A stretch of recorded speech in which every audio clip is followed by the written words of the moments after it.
I quit. আমি আমি আর পারছি না, আমার আমার দ্বারা আর হবে না। আমি আমি শেষ। হ্যাঁ আমি জানি আমি শেষ। আমার আমার দ্বারা হবে না, আর আমি সত্যিই পারছি না। কেন মানে ধুর, আই জাস্ট কুইট।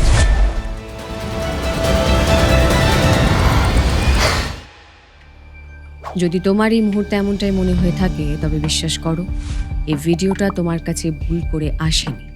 তুমি ঠিক জায়গাতেই এসেছো। হ্যাঁ আমি জানি তুমি ক্লান্ত। আমি জানি তুমি হয়তো মাসের পর মাস কিংবা বছরের পর বছর ধরে চেষ্টা করছো, কিন্তু তারপরেও তোমার রেজাল্ট শূন্য। না, বাকিদের মতন আজ আমি তোমাকে কোনো মিথ্যা আশ্বাস দেব না।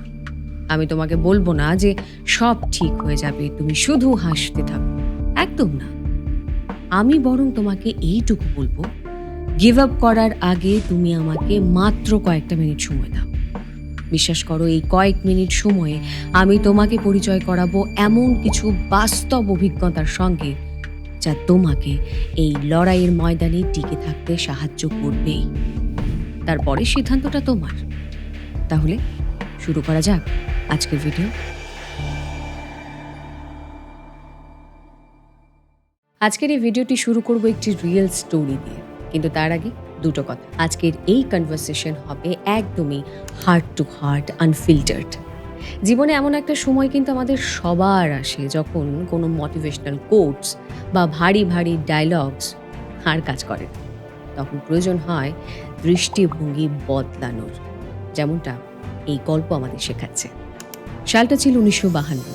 ফ্লোরেন্স চ্যাডউইক নামে এক বিশ্ববিখ্যাত সাঁতারু একটি সিদ্ধান্ত নিলেন। তিনি ক্যালিফোর্নিয়া উপকূল থেকে ক্যাটালিনা আইল্যান্ড অবধি সাঁতার কেটে পার হবেন। দূরত্ব ছিল মাত্র 26 মাইল, আর জলটা এতটাই ঠান্ডা যে হাড়ে কাঁপুনি ধরিয়ে দেয়। আর তার সঙ্গে আশেপাশে ছিল হাঙরের ভয়। ফ্লোরেন্স সাঁতার শুরু করলেন 15 ঘন্টা। হ্যাঁ, টানা 15 ঘন্টা ধরে এই বরফ ঠান্ডা জলে তিনি সাঁতার কাটলেন। কিন্তু হঠাৎ করে সমুদ্রের বুকে নেমে এলো এক ঘন কুয়াশা। কুয়াশা এতটাই ঘন ছিল যে ফ্লোরেন্স নিজের সামনে কয়েক হাত দূরেও কিচ্ছু দেখতে পাচ্ছিলেন না। তিনি তার ট্রেনারকে বললেন, আমাকে তুলে নাও, আমি আর পারছি না। আর তার ট্রেনার তাকে বারবার এটা বোঝানোর চেষ্টা করছিলেন যে তুমি একদম কাছাকাছি চলে এসেছো ফ্লোরেন্স, আর একটু সময়, আর একটু চেষ্টা করো। কিন্তু ফ্লোরেন্স আর পারলেন না। তিনি গিভ আপ করলেন। তাকে বোটে তুলে নেওয়া হলো। কিন্তু বোটে ওঠার ঠিক কয়েক মিনিট পর যখন কুয়াশা সরে গেল, ফ্লোরেন্স সেটা দেখে কান্নায় ভেঙে পড়লেন। জানো তিনি কি দেখেছিলেন? তিনি দেখেছিলেন তার গন্তব্য অর্থাৎ ক্যাটারিনা আইল্যান্ড সামনে, মাত্র 1/2 মাইল দূরে ছিল। মাত্র 1/2 মাইল। ফ্লোরেন্সের পরে একটি ইন্টারভিউতেও বলেছিলেন যে আমি ঠান্ডার জন্য কিন্তু হার মানিনি, আমি ক্লান্ত হয়ে গেছিলাম সেই জন্য হার মানিনি। আমি হার মেনেছিলাম, তার কারণটা হলো আমি তীর দেখতে পাচ্ছিলাম না, আমি আমার লক্ষ্য, আমার গন্তব্য দেখতে পাচ্ছিলাম না। লক্ষ্য করে দেখো, আমাদের জীবনের ক্ষেত্রেও কিন্তু এই জিনিসটা একইভাবে অ্যাপ্লিকেবল। আমরা যখন আমাদের লক্ষ্যের একদম কাছাকাছি পৌঁছে যাই, ঠিক তখন আমাদের চোখের সামনে ফ্রাস্ট্রেশনের, ব্যর্থতার এক ঘন কুয়াশা নেমে আসে। আমরা রেজাল্ট দেখতে পাই না বলে আমরা মাঝ পথে সবকিছু ছেড়ে দিই। কে বলতে পারে তুমি আজ যেখানে দাঁড়িয়ে কুইট করার কথা ভাবছো, তোমার সাকসেস সেখান থেকে মাত্র 8 মাইল দূরে নয়? এখন তুমি আমাকে প্রশ্ন করতেই পারো, সবই তো বুঝলাম সুনন্দা, কিন্তু আমার ব্রেন কেন আমাকে বারবার বলছে ছেড়ে দিতে? চলো এই বিষয়টাকে একটু সায়েন্টিফিক ওয়েতে বোঝার চেষ্টা করি, একদম সহজ ভাষায়। তুমি কি জানো আমাদের ব্রেন কিভাবে কাজ করে যখন আমরা কষ্ট করি? আমাদের ব্রেনে একটা কেমিক্যাল আছে, ডোপামিন। এটাকে অনেকেই বলে আবার ফিল গুড কেমিক্যাল। কিন্তু মজার ব্যাপার কি জানো, এই ডোপামিন শুধু তখনই রিলিজ হয় না যখন তুমি সাকসেস পাও। এটা কিন্তু তখনও রিলিজ হয় যখন তুমি চেষ্টা করো, যখন তুমি একটা ছোট্ট প্রোগ্রেস করো। মানে তোমার ব্রেন রিওয়ার্ড চায়, কিন্তু সেটা তোমার এফোর্টের জন্য দেয়। এইবার আরেকটা নিউরোপ্লাস্টিসিটি। হ্যাঁ জানি এটা শুনতে একটু কমপ্লিকেটেড লাগছে, কিন্তু কনসেপ্টটা অসাধারণ। নিউরোপ্লাস্টিসিটি মানে কি জানো?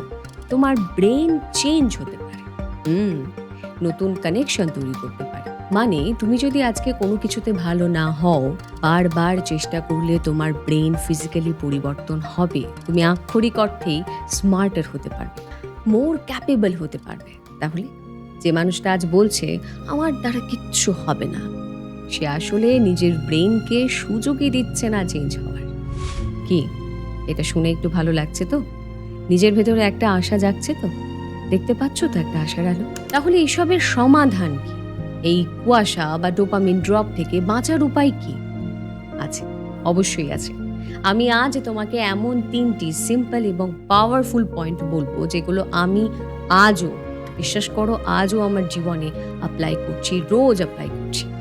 Point number 1, stop looking at the mountain, look at your feet. আমরা যখন এভারেস্টের চূড়ায় তাকাই তখন আমাদের মনে হয়, ওরে বাবা এত দূর আমি যাব কি করে? এই পুরো জার্নির কথা ভাবলে আমাদের ইনজাইটি হয়। ৫ বছর পরের গোল কি তোমার? ১ বছর পর কি হবে? সেসব চিন্তা আজই বাদ দাও। তোমার ফোকাস শুধু একটাই হওয়া উচিত, আজকের দিনটায় আমি আমার 100% দেব। জাস্ট আজকের দিনটা।